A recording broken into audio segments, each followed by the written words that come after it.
Hello बच्चों, I hope आप सब अच्छे होंगे। आप सब अपना ध्यान रख रहे होंगे और बहुत सारी पढ़ाई भी कर रहे होंगे। तो चलिए आज हम अपना लेसन शुरू करते हैं। तो हमने पिछली क्लास में पढ़ा था कि नेचुरल डिजास्टर्स क्या होते हैं, यानी कि प्राकृतिक आपदाएं क्या होती हैं। बट आज की क्लास में हम पढ़ेंगे that what are the safety measures and prevention techniques of natural disasters, यानी कि हम इन प्राकृतिक आपदाओं से कैसे बच सकते हैं और इन्हें कैसे रोक सकते हैं। तो चलिए आज जल्दी से शुरू करते हैं कि हम आज की क्लास में क्या पढ़ेंगे। तो firstly we will start with the revision, यानी कि we will try to remember, हम याद करने की कोशिश करेंगे कि हमने पिछली क्लास में क्या पढ़ा था।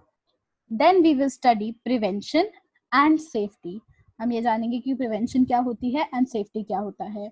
देन ये सारी जो हमने नेचुरल कैलामिटीज यानी कि नेचुरल डिजास्टर्स पिछली बार पढ़े थे उनको हम जल्दी से रिवाइज करेंगे और इनके बारे में और पढ़ेंगे।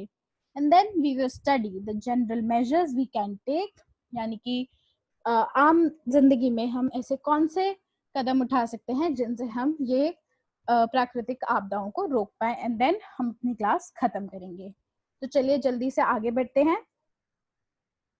Let's start with revision. हमने पिछली क्लास में क्या पढ़ा था? हमने पिछली क्लास में पढ़ा था that an event resulting from natural processes of earth which leads to loss of life, damage of property, etc. is called a natural disaster। यानी प्राकृतिक गतिविधियों के कारण जब हम पर कोई आपदा पड़ती है जिससे कोई नुकसान होता है तो उसे हम नेचुरल डिजास्टर कहते हैं। और नेचुरल डिजास्टर्स में कई बार इंसान भी अपनी जान गंवा देते हैं और कई बार जो हमारी बिल्डिंग्स होती हैं, जो हमारे घर होते हैं, उनको भी नुकसान पहुंचता है। इसके एग्जाम्पल्स हैं earthquake, floods, tornado, tsunamis, forest fires, जिनके बारे में हम अभी आगे और पढ़ेंगे। तो आज की क्लास में हम सबसे पहले क्या पढ़ेंगे that how to stay safe during these various natural disasters. Staying safe मतलब कि हम कैसे सुरक्षित रह सकते हैं इन नेचुरल डिजास्टर्स यानी प्राकृतिक आपदाओं के बीच में। And then we will study that what steps we can take to prevent the natural disasters, यानी कि ऐसे कौन से कदम हम उठा सकते हैं जिनसे ये नेचुरल डिजास्टर्स ना हो। तो चलिए जल्दी से शुरू करते हैं। सबसे पहले हम पढ़ेंगे अर्थक्वेक्स। हमने क्या पढ़ा था? What are earthquakes? An earthquake is a sudden shaking or trembling of the earth which lasts for a very short time। यानी कि जब हमारी धरती एक छोटे टाइम पीरियड के लिए यानी छोटी सी देर के लिए जब बहुत तेज हिलती है तो उसको हम अर्थक्वेक कहते हैं। आप इस फोटो से समझ रहे होंगे कि मैं क्या कहना चाह रही हूँ। दीज आर मोस्ट अनप्रिडिक्टेबल, यानी कि हम ये अनुमान नहीं लगा सकते कि अर्थक्वेक कब आएंगे। अर्थक्वेक कभी भी आ सकते हैं एंड हम ये नहीं सोच सकते कि आज आएगा या कल आएगा, वो कभी भी आ सकता है। It can cause damage on ground, on man made structures and on water, यानी कि अर्थक्वेक्स हमारी जमीन पर इम्पैक्ट करता है, हमारे जो मैन मेड स्ट्रक्चर्स हैं यानी कि जो हमारी बिल्डिंग्स हैं, जो हमारी रोड्स हैं, उसको भी खराब करता है और हमारे पानी पर भी इम्पैक्ट करता है। कई बार अर्थक्वेक से सुनामी भी आती है। And it also leads to loss of life, यानी कई लोग अर्थक्वेक के दौरान मर भी जाते हैं। सो हम अर्थक्वेक में क्या करें जिससे हम सेफ रह सकते हैं? If you are in open, move to a place away from building, trees, wires, preferably in an open ground। अगर आप खुली जगह पर हैं तो किसी ऐसी जगह पर जाइए कि आप बिल्डिंग से, पेड़ों से या वायर से यानी कि तारों से, कोई भी ऐसी चीज जो आपके ऊपर गिर सकती है उससे दूर रहें। किसी खुले मैदान में यानी कि ओपन ग्राउंड में जाकर खड़े हो जाइए। If you are at home, drop, cover, hold under a strong support। Stay away from glass objects or anything that could fall, or move into a corner of a room and cover your head। Drop यानी नीचे बैठिए, cover यानी किसी strong, किसी मजबूत चीज के नीचे घुस जाइए, एंड होल्ड मतलब वहां पे रुक जाइए। इससे क्या होगा कि अगर कोई चीज गिरेगी तो वो उस स्ट्रॉन्ग चीज के ऊपर गिरेगी, ना कि सीधा आपके ऊपर गिरेगी, तो आपको चोट नहीं लगेगी। अगर ऐसी कोई चीज अवेलेबल नहीं है तो आप अपने कमरे के किसी भी कोने में यानी कॉर्नर में जाके खड़े हो सकते हैं और सिर्फ अपना सर प्रोटेक्ट कर सकते हैं ताकि कोई चीज गिरे तो आपको लगे ना। And stay away from glass objects, यानी कि कोई कांच की चीज से दूर रहिए जो कि गिरकर आपको हानि पहुंचा सकती है। Before taking shelter, make sure to quickly turn off the gas supply और इट कैन कॉज फायर। जो भी आपके घर में गैस का सप्लाई है, यानी कि इलेक्ट्रिसिटी कहीं से आ रही है, बिजली है, या जिस पर आप खाना बनाते हैं उसका कोई भी गैस सप्लाई है, तो आप उस चीज को बंद कर दीजिए ताकि आग ना लगे। ठीक है, तो हमने ये समझ लिया जनरल प्रिकॉशंस हैं कि हम आम जिंदगी में अर्थक्वेक से कैसे बच सकते हैं, या अर्थक्वेक्स को रोकने के लिए क्या क्या कदम उठा सकते हैं इन जनरल, यानी कि आम जिंदगी में। Be aware of the hazard zone you are living in. Hazard zone होते हैं ऐसी जगहें जहां अर्थक्वेक ज्यादा आते हैं। तो हमारी जो पूरी कंट्री है, यानी हमारी इंडिया जो है, वो 4 हैजर्ड जोन में डिवाइड है, 1 to 4। तो जो फर्स्ट हैजर्ड जोन होता है, यानी फर्स्ट जो जगह है, उस जगहों पर अर्थक्वेक कम आते हैं या फिर बहुत हल्के आते हैं। और ऐसे ऐसे हम धीरे धीरे आगे बढ़ते हैं। और ऐसे ही जो फोर्थ जोन है, हैजर्ड जोन, वहां पे अर्थक्वेक सबसे ज्यादा आते हैं और सबसे स्ट्रॉन्ग आते हैं, यानी कि बहुत तेज आते हैं। तो आपको ये पता होना चाहिए कि आप कौन से जोन में रह रहे हैं, ताकि आप प्रिपेयर हो सके, आप तैयार हो सके कि शायद हमारे यहाँ अर्थक्वेक ज्यादा आते होंगे या हमारे यहाँ बहुत तेज अर्थक्वेक आते होंगे। तो आपको ये पता होना चाहिए। Practice and adopt earthquake resistant house designs with an earthquake resistant material। तो जब भी हमारी बिल्डिंग्स बनती हैं तो उसमें कुछ डिजाइन होते हैं जो अर्थक्वेक के दौरान बहुत स्ट्रॉन्ग खड़े रह सकते हैं। तो जो भी हमारी बिल्डिंग्स हैं, हमारे हाउसेस हैं, हमारे घर हैं, वो उसी डिजाइन के होने चाहिए। Be aware of the places where you can seek shelter and also make your family members aware। आप ऐसी जगहें ढूंढ के रखिए कि जहां पर आप छुप के सहारा ले सकते हैं, कोई भी ऐसे स्ट्रॉन्ग चीज जिसके नीचे आप रह सकते हैं, या ऐसे कोई भी कोने जहाँ पे आप रह सकते हैं। और अपने घर वालों को भी उन जगहों के बारे में बताइए, ताकि उनको भी पता हो कि अगर अर्थक्वेक आए तो उनको कहाँ छुपना है। Be prepared and encourage your family members to not panic if an earthquake hits. यानी कि अपने घर वालों को बोलिए कि अगर अर्थक्वेक आता है तो शांत रहें, हड़बड़ाहट में काम खराब होगा, तो दे शुड रिमेन काम and they should seek shelter. उनको कहीं पे आराम से छुप जाना चाहिए ताकि उनको चोट ना लगे। तो चलिए, हमने अपना अर्थक्वेक का टॉपिक खत्म कर लिया है। हम आगे बढ़ते हैं फ्लड्स यानी कि बाढ़ पर। तो हमने क्या पढ़ा था? Flood is an overflow of water that submerges the land which is usually dry. यानी कि किसी भी ज्यादा बारिश से या हमारी नदियों के में ज्यादा पानी भरने से, अगर कोई भी ऐसा एरिया, कोई भी ऐसा जो हमारी जमीन है जो सूखी होती है, यानी कि हमारी रोड्स हैं, घर हैं, अगर वहां पर पानी भर जाए तो उसको हम फ्लड यानी कि बाढ़ कहते हैं, जैसे कि आप अपनी फोटोज में देख रहे होंगे। तो they lead to loss of human life. अगर इतना पानी भरेगा तो ऑब्वियसली कई लोग हैं जो इसमें अपनी जान गंवा सकते हैं। They cause great damage to crops and food sources. हम ऐसे अपनी फसलें उगाते हैं, तो अगर इतना पानी भरेगा तो ऑब्वियसली हमारी क्रॉप्स खराब होंगी। It also leads to diseases like cholera. अगर इतना पानी भरता है तो मच्छर भी ज्यादा बनेंगे, इतना पानी गंदा भी होता है, तो कई बार ऐसे पानी से हमें ऐसी बीमारियां हो जाती हैं जो ठीक करनी बहुत मुश्किल होती हैं। तो बाढ़ से हम बीमार भी पड़ सकते हैं। तो अब चलिए पढ़ते हैं what to do during an flood. अगर बाढ़ आए तो हमें क्या क्या करना चाहिए? Move to a high ground. High ground जैसे आप इस इमेज में देख रहे होंगे, हाई ग्राउंड मतलब कोई भी ऐसी ऊंची जगह, अगर आप वहां जाएंगे तो पानी वहां तक ना पहुंच पाए, तो ऐसी कोई भी हाई ग्राउंड वाली जगह पर आप चले जाएं। Stay away from flood water and do not swim in the water और walk across the flooded area. कहीं पे भी अगर बाढ़ का पानी है तो उसके थ्रू स्विमिंग करके ना जाएं, या उसके अक्रॉस उस पानी से पैदल ना जाएं। पहली बात, क्योंकि आपको पता नहीं हो सकता कि पानी कितना गहरा है। दूसरी बात, अगर उस पानी में कोई भी तारे, बिजली की तारे गिरी होंगी तो ऐसा हो सकता है कि उस पानी में करंट हो।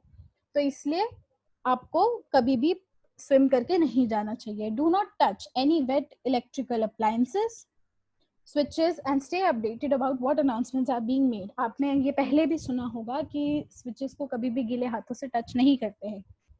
इसी तरीके से अगर कोई तारे हैं, कोई स्विचेस हैं जो गीले हो गए हैं बाढ़ के पानी से, तो उनको कभी भी ना छुए, वरना आपको करंट लग सकता है।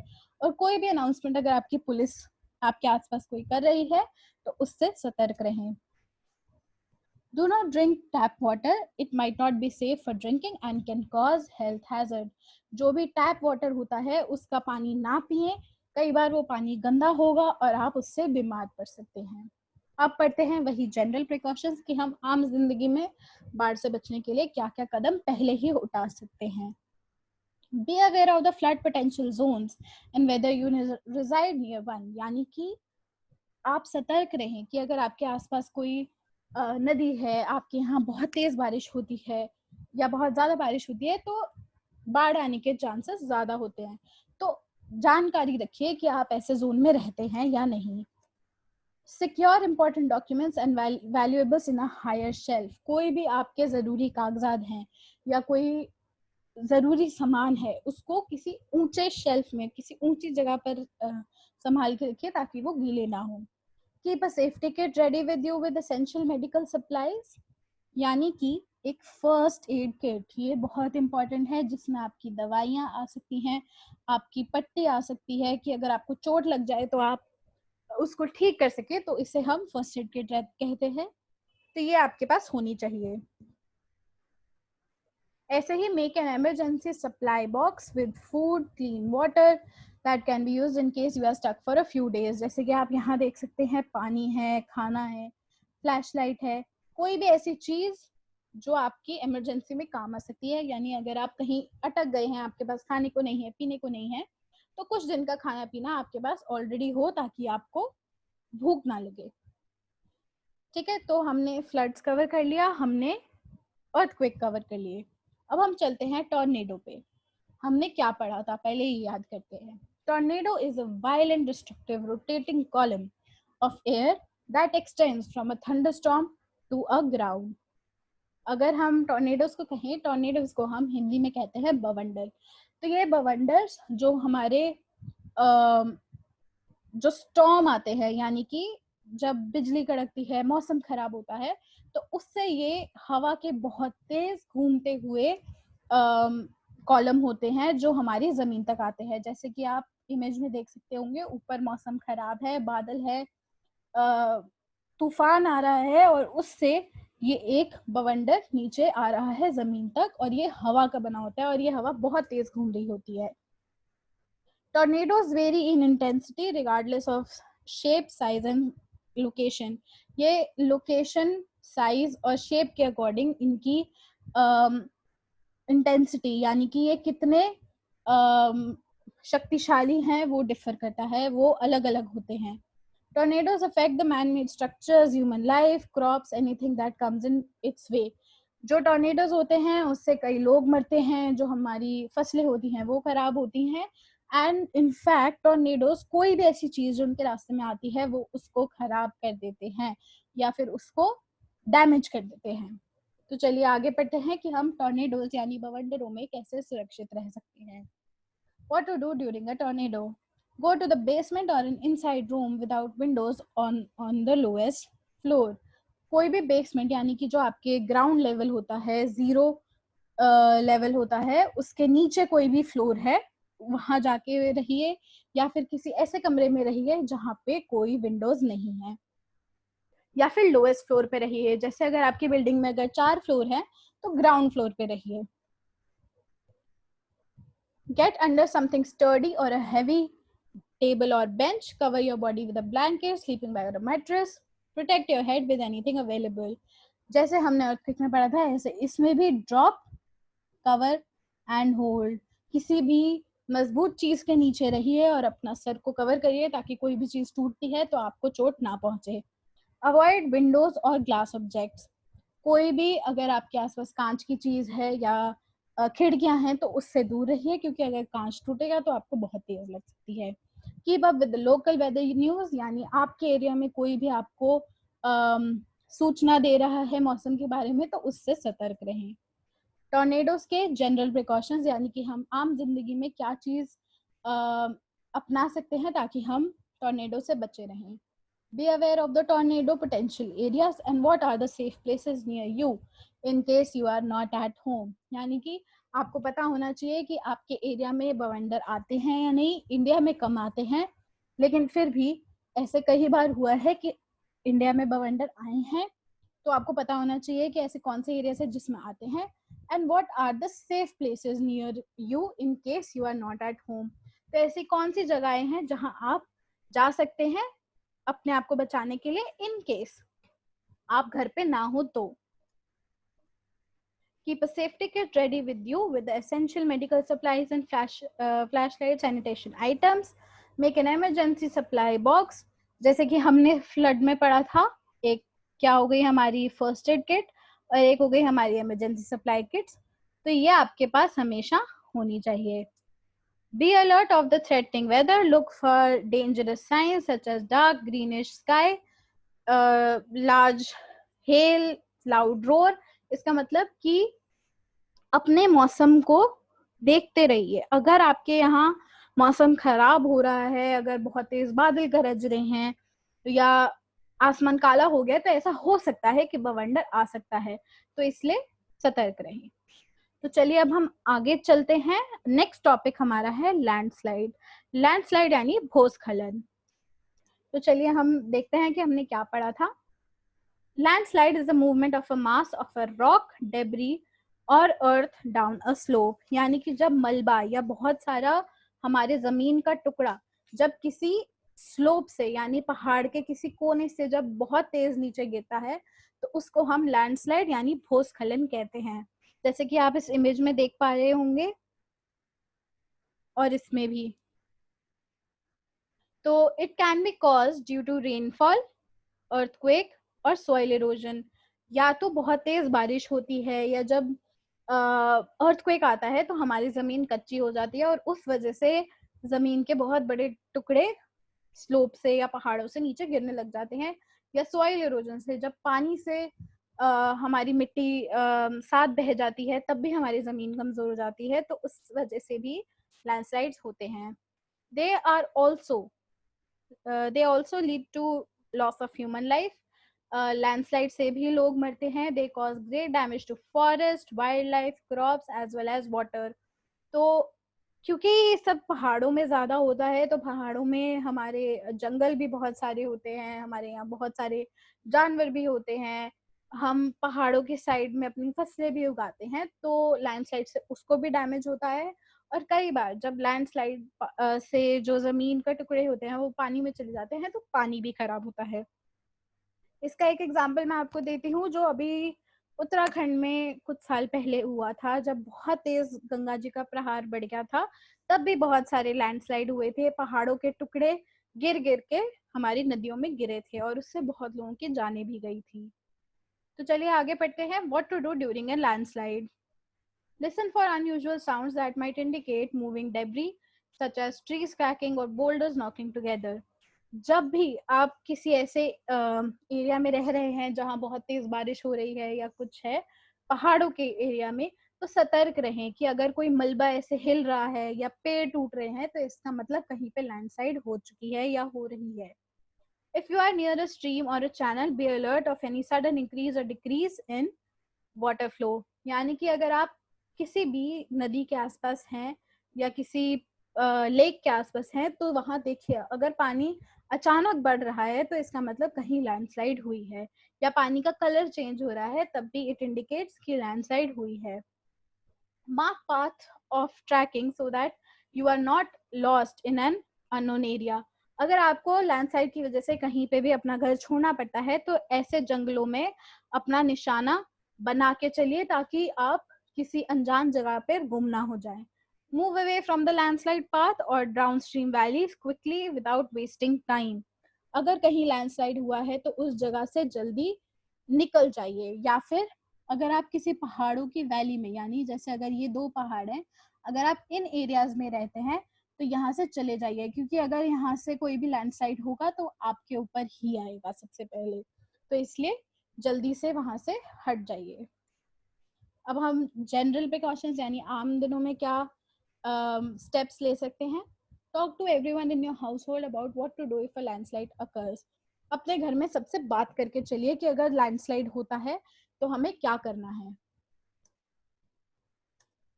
Do not build houses near steep slopes और ड्रेनेज पाथ्स। यानी अगर आप पहाड़ों एरिया में रहते हैं तो ऐसे स्लोप्स पे अपना घर ना बनाएं, क्योंकि अगर लैंडस्लाइड होगा तो सबसे पहले आपको ही डैमेज होगा।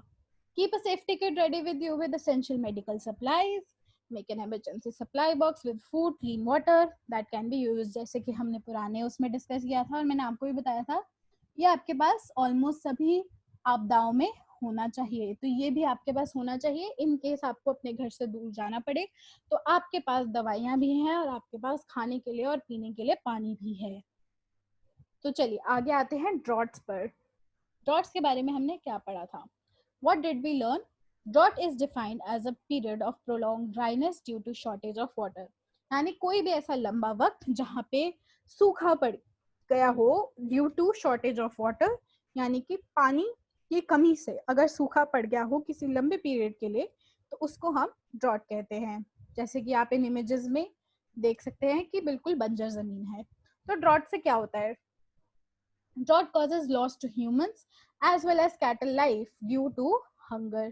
यानी कि जब ऐसे जमीन बंजर होगी, क्रॉप्स यानी कि हमारी फसलें नहीं उगेंगी तो हमारे पास खाने को भी नहीं होगा और उस वजह से भूख से बहुत सारे लोग और जो जानवर हैं वो मर सकते हैं। Drought also cause problems like heat stroke and other health problems. अब आप जमीन को देख के ही सोचिए कि अगर ऐसी जमीन है तो गर्मी भी बहुत ज्यादा होगी और कई बार बहुत ज्यादा गर्मी से भी लोग बीमार पड़ सकते हैं जिसको हम हीट स्ट्रोक कहते हैं। It also turn soil dry and infertile. अगर जमीन को इतने टाइम पानी नहीं मिलेगा तो जमीन जो है वो हमारी फसलें उगाने लायक नहीं रहेंगी। तो इसलिए इससे हमारी जो फसलें होती हैं उनको भी नुकसान होता है। तो अब ड्रॉट के दौरान हम क्या करें? यूजुअली जितने भी हमने पुरानी आपदाएं पड़ी हैं वो सारी शॉर्ट टर्म होती हैं, यानी कि आती हैं कुछ दिन रहती हैं और चली जाती हैं। लेकिन जो ये ड्रॉट्स होते हैं, जो सूखा होता है, वो एक बहुत लंबे टाइम तक चलता है और इसमें आप अपनी आम जिंदगी जी रहे हैं लेकिन सूखे में आपके पास पीने के लिए पानी नहीं है, ना खाने के लिए कुछ है। तो ऐसे सिचुएशन में आप सबसे ज्यादा एक ही चीज कर सकते हैं जो है वेस्टेज ऑफ वाटर को कम करना, यानी कि आप पानी वेस्ट नहीं करेंगे और वाटर कंजर्वेशन मेथड्स अडॉप्ट करेंगे, यानी कि पानी बचाएंगे। फॉर एग्जाम्पल अगर आप हाथ धो रहे हैं तो ये ध्यान रखें कि नलका ना चल रहा हो। अगर आप पानी पी रहे हैं उसमें कोई पानी बच गया है तो उसको किसी और काम लगाइए। अगर पानी कहीं आपने इस्तेमाल किया है और वो साफ है और अगर आप उसको कहीं और यूज कर सकते हैं तो उसको कहीं और यूज करिए। जितना पानी आप बचा सकते हैं ऐसे सिचुएशंस में उतना पानी आपको बचाना है। जनरल प्रिकॉशंस यानी कि आम जीवन में हम क्या कर सकते हैं? Look out for signs of drought, that is prolonged patchiness of no rain, यानी कि आप सतर्क रहें। अगर आपके यहाँ बहुत लंबे टाइम से बारिश नहीं हुई है तो ऐसा हो सकता है कि सूखा पड़ सकता है। स्पेशली अगर आप किसी लो रेनफॉल जोन में हैं, यानी कि आपके एरिया में बारिश कम होती है, तो ऐसा हो सकता है कि अगर लंबे टाइम तक बारिश नहीं हुई है तो सूखा पड़ेगा। तो आपको पूरे साल वाटर कंजर्वेशन के मेथड्स अडॉप्ट करने चाहिए। आपको पूरा साल पानी बचाना चाहिए। जैसे कि आप इसमें पढ़ सकते हैं, why is it important to conserve water. तो सबसे पहला पॉइंट लिखा है to prepare for future droughts. इसका मतलब फ्यूचर में आने वाले जो सूखे हैं उनसे बचने के लिए हमें पानी बचाना बहुत जरूरी है। और ये तो हमें अपने नॉर्मल लाइफ में, हमारे आम जीवन में भी प्रैक्टिस करना चाहिए, चाहे सूखा पड़ रहा हो या नहीं। तो चलिए आगे पढ़ते हैं। सुनामी। सुनामी के बारे में हमने पढ़ा था, tsunami is a series of fast moving waves in the ocean when it touches the land and causes destructions. यानी कि समुद्र की जब लहरें इतनी ऊंची उठ जाती हैं कि वो हमारे तट के भी बाहर आए और हमारी जो जमीन है उस पर भौकाल मचाए, तो उसको हम सुनामी कहते हैं, जैसे कि आप इन पिक्चर्स में देख सकते होंगे। तो it can be cause due to earthquakes और वॉल्केनिक इरप्शंस। जैसे कि मैंने आपको अर्थक्वेक पढ़ते हुए बताया था कि कई बार ऐसा होता है कि जब अर्थक्वेक आता है तो जमीन बहुत तेज हिलती है, तो जो हमारा समुद्र में जो पानी का संतुलन होता है वो भी हिल जाता है, जिस वजह से हमारी बहुत ऊंची ऊंची लहरें उठती हैं और वो ऊंची ऊंची लहरें हमारे जमीन तक आ जाती हैं और डिस्ट्रक्शंस यानी कि डैमेज चीजों को खराब करती हैं। तो it also leads to loss of human life. अगर इतना सारा पानी आएगा तो सीधी सी बात है कि लोगों की भी जान जा सकती है। They cause great damage to man-made structures, animal life and resource और land. जो भी हमारी बिल्डिंग्स हैं वो भी टूट जाती हैं, जो हमारे जानवर हैं उन पर भी इम्पैक्ट आता है, हमारी ज़मीन खराब हो जाती है, तो सुनामी से काफ़ी ज़्यादा डिस्ट्रक्शन हो जाती है. What to do during a tsunami. Tsunami के दौरान क्या कर सकते हैं हम अपने आप को बचाने के लिए. तो जैसे हमने बाढ़ में करा था, इसमें भी move to a highland. Highland क्या था? ऐसी जगह जहां पर पानी ना पहुंच पाए या हम पानी से बचे रहें. Be alert and listen to warning issued and announcement made. अगर आपकी गवर्नमेंट, आपकी पुलिस अगर कोई अनाउंसमेंट कर रही है कि आपको क्या करना चाहिए, आपको वहां से निकल जाना चाहिए, तो उस चीज का ध्यान रखें, उस चीज को सुनते रहें. स्टे अवे फ्रॉम बीच, यानी कि जो समुद्र तट है उससे दूर रहिए. अगर आप समुद्र के आसपास हैं तो जितनी जल्दी हो सके वहां से भाग जाइए, क्योंकि सबसे ज्यादा इम्पैक्ट, सबसे ज्यादा असर समुद्र के पास ही आएगा. जितनी दूर आप समुद्र से होंगे शायद आप उतना बचे रहें. If you are in danger zone, turn off all the gas and electric supplies. जैसे कि हमने बाढ़ में पढ़ा था कि अगर कोई भी आपके पास इलेक्ट्रिक सप्लाईज हैं, कोई गैस की सप्लाई है, आपके घर में जो खाना बनता है उसकी गैस की सप्लाई है, तो उसको बंद कर दे ताकि आपको झटका ना लगे या आग ना लगे. अब हम आम जिंदगी में क्या प्रिकॉशन ले सकते हैं? अपने घर वालों से बात करिए कि अगर बाय चांस सुनामी आती है तो आपको क्या करना है, आपको कहाँ जाना है. अगर आप प्रिपेयर्ड होंगे, अगर आपको पता होगा, तो आप जल्दी वो कदम उठा सकते हैं और उतने ही आपके चांसेस बचने के ज्यादा होते हैं. Make sure an evacuation plan is ready. जैसे मैंने आपको बताया, आपको पता होना चाहिए कि आपको कहाँ जाना है.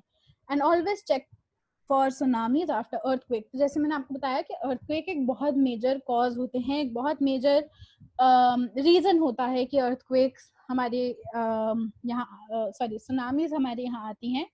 तो अगर अर्थक्वेक आया है तो जरूर चेक करिए कि सुनामी की वार्निंग तो नहीं है आसपास, कहीं सुनामी तो नहीं आ रही है. अगेन, जैसे मैंने आपको पहले बताया था, keep a safety kit ready with you and keep a supply kit ready with you. तो ये तो आप लोगों को आज ही बना लेनी चाहिए घर पे. चाहे कुछ भी हो, आपको इसकी नीड तो पड़ेगी ही. तो चलिए आगे बढ़ते हैं आज के लास्ट टॉपिक पे, जो है फॉरेस्ट फायर्स. तो हमने क्या पढ़ा था फॉरेस्ट फायर्स के बारे में? Forest fire is an uncontrolled and non prescribed burning of plants in a forest, grassland और एनी नेचुरल सेटिंग. यानी कि जब हमारे जो जंगल हैं वो एक अनकंट्रोल्ड, यानी कि ऐसे तरीके से जल रहे हैं कि हम उसको बचा नहीं सकते या हम उसको बुझा नहीं सकते, तो उसको हम फॉरेस्ट फायर कहते हैं. जैसे कि आप इन पिक्चर्स में देख रहे होंगे कि ये कितनी भयानक तरीके से जल रही हैं. तो इसका मैं आपको एग्जांपल देती हूँ. जो अभी 2019 और 2020 के स्टार्टिंग में, यानी 2000 एंड में और 2020 के स्टार्टिंग में जो इतनी तेज भयानक आग लगी थी ऑस्ट्रेलिया के जंगल्स में, वो यही थी फॉरेस्ट फायर्स, और वो महीनों तक चलती रही थी. ये आग हम नहीं बुझा पाते. तो अगर इतनी भीषण आग लगेगी तो वो ऑब्वियसली हमारे फॉरेस्ट को खराब करेगी. जो हमारे वहाँ फॉरेस्ट में जो हमारे एनिमल्स रह रहे हैं, वाइल्ड लाइफ है, उसको खराब करेगी. अगर फॉरेस्ट के आसपास कोई घर हैं तो वो भी जल जाते हैं. इतनी फायर लगेगी, इतनी आग होगी, तो ऑब्वियसली जो स्मोक है, यानी कि जो ये इतना धुआं उठ रहा है, इससे पॉल्यूशन होगी. अगर ये सारी स्मोक जाके नीचे सेटल हो जाए, नीचे आ जाए, तो वो पानी को भी खराब कर सकती है, जिस वजह से वाटर पोल्यूशन होगी. और अगर ऐसी स्मोक को हम सूंघे तो उससे हमारी हेल्थ को भी इम्पैक्ट हो सकता है. And it causes long term environmental imbalance. यानी कि अगर आप इमेजिन करिए, अगर इतना सारा हमारे जंगल जल जाएंगे, हमारी इतनी सारी वाइल्ड लाइफ जो है, जानवर मर जाएंगे, तो क्या वो हमारे लिए अच्छा है? वो लॉन्ग टर्म में तो हमारी अर्थ को नुकसान करेगा ही ना, अगर इतने पेड़ जल जाएंगे तो इट मीन्स कि वो लॉन्ग टर्म एनवायरमेंटल इम्बैलेंस भी क्रिएट करता है. तो फॉरेस्ट फायर में हमें क्या करना चाहिए? Evacuate the area immediately. अगर आप कहीं स्पॉट करते हैं कि इतना सारा जंगल जल रहा है, तो वहां से जल्द निकल जाइए. Inform the fire department immediately if you spot any patch of big fire. अगर कहीं पे भी किसी भी एरिया में आपको ऐसे लग रहा है कि यहाँ बहुत बड़ी आग है, तो अपने यहाँ के दमकल कर्मचारियों को इन्फॉर्म करिए, जो आपके फायर डिपार्टमेंट है, ताकि वो आके उस आग को बुझा सके. अगर वो जल्दी बुझा देंगे तो वो इतनी नहीं फैलेगी. Avoid lighting fires and always watch out for fire until fully suppressed. अगर आप किसी जंगल में हैं तो कोशिश करिए कि वहां आप आग ना जलाएं, या फिर अगर आप जला रहे हैं तो वो जब तक पूरी खत्म नहीं हो जाती तो वहां उसको देखते रहिए। इन आम जिंदगी में आप क्या देख सकते हैं? Obey local laws regarding open fires including camp fires. अगर आप किसी जंगल में जा रहे हैं तो ध्यान रखिए, अगर वहां पे आपको वहां की पुलिस ने ये गाइडेंस दी, ये हो सकती है कि कैसे आग जलानी है या आग जलानी है नहीं जलानी, तो आप उसको देख के जाइए। हैव फायर फाइटिंग टूल्स, यानी कि जैसे जो ये हमारे एक्सटिंग्विशर होते हैं जिससे आप आग को बुझा सकते हैं, मिट्टी होती है बहुत सारी जिससे आप आग को बुझा सकते हैं, वो अपने पास तैयार रखिए ताकि अगर कहीं आग लग जाए तो आप उसको बुझा सकें। Carefully extinguish all smoking materials, चाहे वो एक सिगरेट हो या चाहे वो एक जलती हुई पत्ती हो, सारे मटेरियल्स को आप बुझाएंगे। फॉरेस्ट में आप कुछ भी जलता नहीं छोड़ेंगे। Use fire resistant material and always have smoke detector. अगर आपका घर जंगलों में है तो कोशिश करिए कि आप ऐसा मटेरियल या ऐसी चीजों से अपना घर बनाए जो आग नहीं पकड़ती, और आपके यहाँ पे स्मोक डिटेक्टर्स हो। स्मोक डिटेक्टर एक ऐसी चीज होती है, अगर आसपास कहीं धुआं हो रहा होगा तो वो उस धुएं को पकड़ के आपको अलार्म बजा के बताएगी कि यहाँ पर धुआं है। तो स्मोक डिटेक्टर्स भी होने चाहिए अगर आपका घर फॉरेस्ट के पास है तो अब हमारा जैसे हमने सारे के सारे जो नेचुरल डिजास्टर्स हैं यानी कि प्राकृतिक आपदाएं हैं उनको हमने समझ लिया है। तो अब हम आगे बढ़ते हैं जिसे कहते हैं general measures to avoid natural disasters, यानी कि हम अपने डे टू डे लाइफ में, हम अपनी आम जिंदगी में ऐसे क्या कदम उठा सकते हैं जिनसे शायद ये नेचुरल जो डिजास्टर्स हैं वो कम हो। ऑल्दो ये सारे नेचुरल डिजास्टर्स हमारे कंट्रोल में नहीं होते, लेकिन फिर भी हम ऐसे कुछ चीजें कर सकते हैं जिससे हमारी जो प्रकृति है उसका बैलेंस बना रहे, यानी हमारी प्रकृति सुरक्षित रहे, उसको ज्यादा हानि ना पहुंचे, क्योंकि अगर हानि पहुंचेगी तो उसका इम्पैक्ट, उसका असर कहीं ना कहीं आएगा। तो हम ये कोशिश करते हैं कि हमारी जो प्रकृति है वो सही रहे, वो एक बैलेंस में रहे ताकि हमारे ऊपर असर ना आए। तो इसका सबसे पहला स्टेप क्या है? गो ग्रीन, यानी कि हमें पेड़ उगाने चाहिए। प्रमोट एफॉरेस्टेशन, एफॉरेस्टेशन होता है पेड़ उगाना, जंगलों को ना काटना, जंगलों की रक्षा करना। अगर हमारे पास पेड़ होंगे, अगर हमारे पास जंगल होंगे तो हमारा नेचर बचा रहेगा। और आप सबको पता है, आप लोगों ने पढ़ा भी होगा कि why trees are very important for the environment. हमारे पेड़ों की क्या वैल्यू है ये आप सबको पता है। आगे चलते हैं, सेव वाटर यानी कि प्रैक्टिस वाटर कंजर्वेशन। आपने सूखे के टाइम पे सुन ही लिया कि पानी कितना जरूरी है, और अगर पानी ना हो तो क्या हालात हो सकते हैं। तो हमारा सेकंड पॉइंट क्या हो गया? Save water. तो सेव वाटर के हमने तरीके डिस्कस कर लिए हैं, और आपने आज तक बहुत सारे तरीके सुने भी होंगे पानी बचाने के। And I am sure that you are good students and you know how to save water. आगे चलते हैं, avoid pollution, stay environment friend. Pollution तो आप सबको पता है कि पोल्यूशन कितना हानिकारक है हमारे लिए भी, जानवरों के लिए भी, और इनफैक्ट सबके लिए भी। हमारी एनवायरमेंट, हमारी अर्थ के लिए भी पोल्यूशन कितना खराब है। तो हमें पोल्यूशन अवॉइड करना है। जो गाड़ियों के इंजन से निकलता है, जो इंडस्ट्री से निकलता है, या जो हम पटाखे जलाते हैं उनसे जो पोल्यूशन होता है वो सबके लिए हानिकारक है, तो हमें उसको भी अवॉइड करना है। तो जैसे मैंने आपको बताया कि क्यों हमारे लिए ये 3 स्टेप लेना जरूरी है, ताकि हमारी नेचर सुरक्षित रहे और उसकी नेचर के खराब होने का कोई भी असर हमारे ऊपर ना आए। तो अगर शायद हम ये 3 स्टेप्स अपनाते रहेंगे और हमारी प्रकृति अगर सुरक्षित रहती रहेगी तो शायद ये जो नेचुरल डिजास्टर्स हैं, जो प्राकृतिक आपदाएं हैं, वो कम हो जाएं। तो चलिए आज की क्लास खत्म करते हैं। Hope you all learned something and will remember this throughout your life since it's important for your safety। यानी कि मैं आशा करती हूँ कि आप लोगों ने ये पूरा लेसन बहुत अच्छे से सुना होगा और आपको यहाँ सब समझ आया होगा। एंड आई होप कि आप ये सब अपनी पूरी लाइफ के टाइम पे याद रखें, क्योंकि अर्थक्वेक कभी भी आ सकते हैं, सुनामी कभी भी आ सकती है, और ये सारी चीजें आपके लिए लाइफ टाइम काम आएंगी। So bye bye, hope you all enjoy the lesson. Bye bye.